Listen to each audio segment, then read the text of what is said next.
Bonjour à tous, j'espère que vous allez bien et que vous avez passé d'excellentes fêtes de fin d'année. Et je vous souhaite de passer une excellente année 2020, travail, santé, bonheur et tout plein de bonnes choses. Et si jamais vous regardez cette vidéo et que le mois de janvier est passé depuis assez longtemps, eh bien bonne année quand même.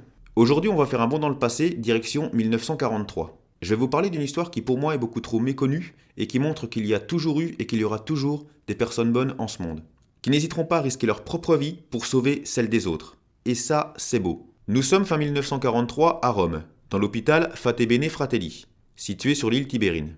Plusieurs soldats nazis font une visite surprise à l'intérieur de l'enceinte. Alors qu'ils commencent à fouiller l'hôpital à la recherche de juifs et d'opposants au régime fasciste, des responsables de l'hôpital leur expliquent qu'une partie du bâtiment est réservée à des gens souffrant d'un mal bien étrange. Ce mal bien étrange, ils ont décidé de le nommer le syndrome K. Et les symptômes de cette étrange maladie ressemblent curieusement à une autre maladie bien connue, la tuberculose. Donc les nazis qui étaient accompagnés de leurs propres médecins ont tout simplement décidé de quitter l'hôpital, sans demander leur reste et sans fouiller cette zone.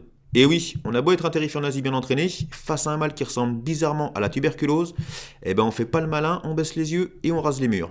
Sauf qu'en fait le syndrome K n'existe pas, c'est une pure invention de la part des médecins. Et je vous raconte tout ça dans 20 secondes.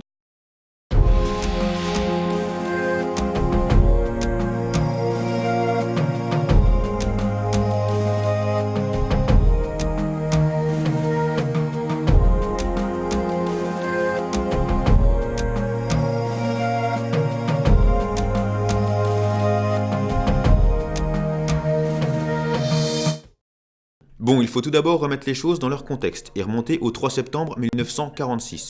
L'armistice de Cassibile est signé en secret entre représentants italiens et alliés, c'est-à-dire anglais et américains. Le 8 septembre 1943, les alliés décident de rendre l'armistice public, sauf que les Italiens ne sont pas du tout préparés à ça. Résultat, ce fut un beau bordel, puisque les troupes italiennes dispatchées un peu partout en Italie et ses alentours n'avaient reçu aucun ordre, et certains décidèrent de rester alliés aux Allemands, quant à d'autres de s'allier aux Alliés.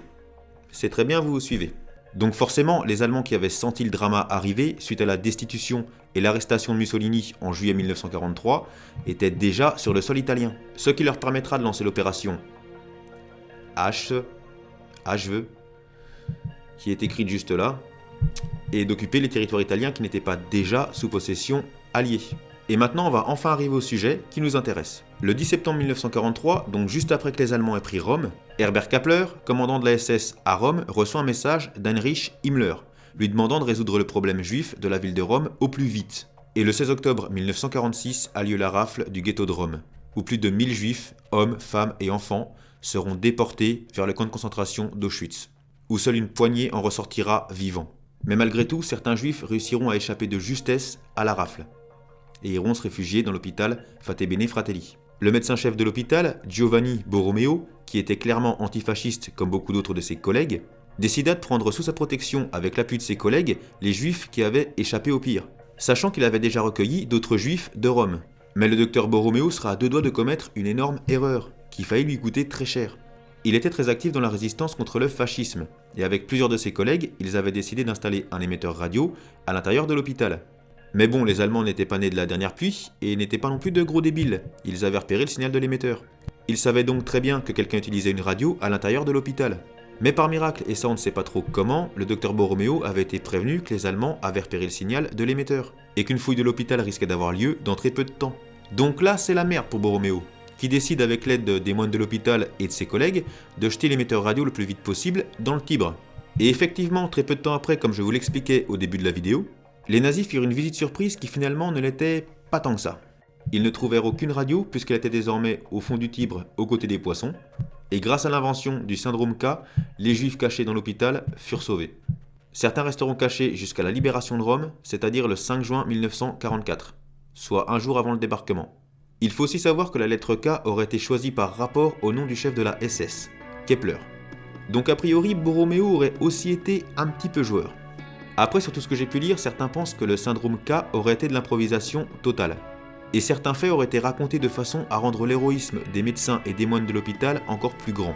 Mais même si certaines choses ont été quelque peu exagérées, l'histoire du syndrome K est bien réelle. Mettez-vous à la place du personnel de l'hôpital qui a eu un courage juste exceptionnel pour faire face à des nazis qui étaient prêts à tout pour trouver des juifs ou des antifascistes. Si jamais l'un d'entre eux avait paniqué ou juste commis une erreur, ou si même quelqu'un les avait dénoncés, je pense qu'ils auraient passé un très mauvais quart d'heure. Le docteur Giovanni Borromeo s'éteindra le 24 août 1961. En 2004, il recevra à titre posthume le titre de Juste parmi les nations, qui est décerné aux hommes et aux femmes qui ont risqué leur vie pour sauver des juifs pendant la Seconde Guerre mondiale. Il s'agit actuellement de la plus haute distinction honorifique délivrée par l'État d'Israël à des civils. C'était une histoire que je tenais vraiment à raconter, car même si des actes héroïques, il y en a eu beaucoup, et il y en aura toujours, dans d'autres contextes bien sûr, je trouve que cette histoire mérite d'être plus connue. Et si jamais j'ai mal prononcé certains noms propres, veuillez m'en excuser, s'il vous plaît. Si vous avez aimé, n'hésitez pas à vous abonner, à partager et à lâcher un petit pouce bleu, ça me fera extrêmement plaisir. Et moi je vous dis à très vite pour la prochaine vidéo. Bisous.